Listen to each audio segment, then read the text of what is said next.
Good evening. I'm Harry Keeling, and on behalf of Alaska Public Media and the Alaskan Aviation Safety Foundation, welcome to Hangar Flat. Tonight we have back, again, very fortunate to have back Dr. Melchor Antunano. Dr. Antunano is the director of the Civil Aerospace Medical Institute, and we were fortunate enough to have him for our fall safety seminar on November 21st.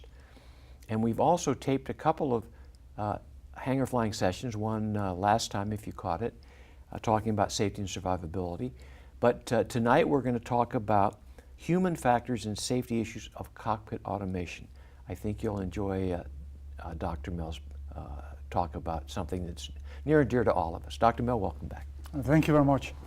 So that's another area of significant interest, cockpit automation, because when it truly started developing and fast was in the mid-1980s. And one of the triggers was, of course, the oil crisis, the prices of fuel going up. So we needed to increase the efficiency of airplanes. But in order to increase the efficiency of airplanes, it was thought that it was better to include more and more computer internet interfaces to improve the efficiency of the engines, how you were doing navigation in flight. So that was one of the initial triggers to make operations safer, but also more economical. Well, since then, we have had many developments in the area of cockpit automation. We have now what is called glass cockpits, and the reason to call it glass cockpits is because what predominates in the cockpit is big glass screens. So that's why it's the term glass cockpits. But we started with analog technologies, where you would use pneumatic systems, you would use hydraulic systems controlled through a certain level of automation. Now we have digital systems. But we can assume that, well, everything was right with the introduction of new automation. But we're having issues also related to automation because there are different philosophies in the design of cockpits.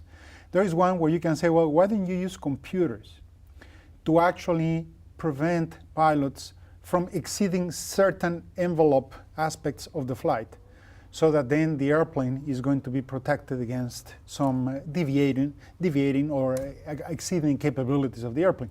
Another philosophy, it says essentially, well, why don't you give the pilot authority instead of to a computer, depending upon the circumstances? Well, different manufacturers have taken one of those two philosophies, one where the ultimate decision maker is the computer, and in other ones where the decision maker is the human. So while we have humans in the cockpit, we have to make sure that from a human factors perspective, you have that human-machine interface appropriate.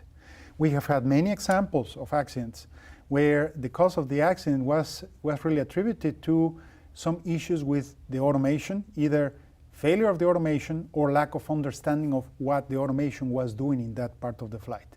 There have been some studies done, like for example MIT did one years ago, that had to do with vertical navigation and horizontal navigation, where they were identifying what kind of questions the pilots were asking themselves during the flight about what the computers were doing. So if you have a pilot, for example, asking the question, why is the computer doing that? Well, that's worrisome. But if you have the next question, which is, well, what is it going to do next? That's even worse, because that means you are not situationally aware of what the computer is doing with your aircraft.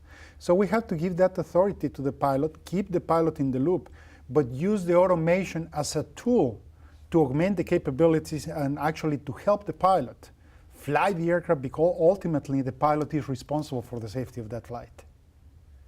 Do you see, our audience is not exclusively general aviation, but predominantly general aviation around the state.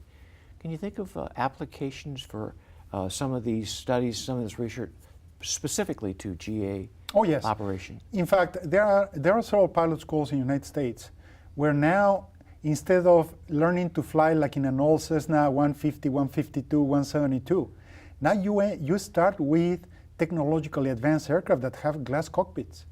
And the initial training for those pilots is now with glass cockpits, is not with all analog cockpits.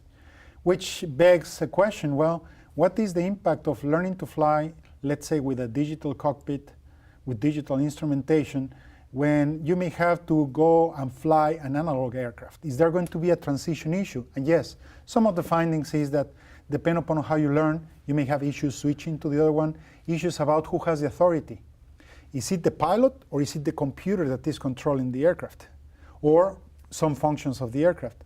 So then you have the issues also of, let's say that you do every takeoff and landing automatic because of the capabilities that you have on the airplane.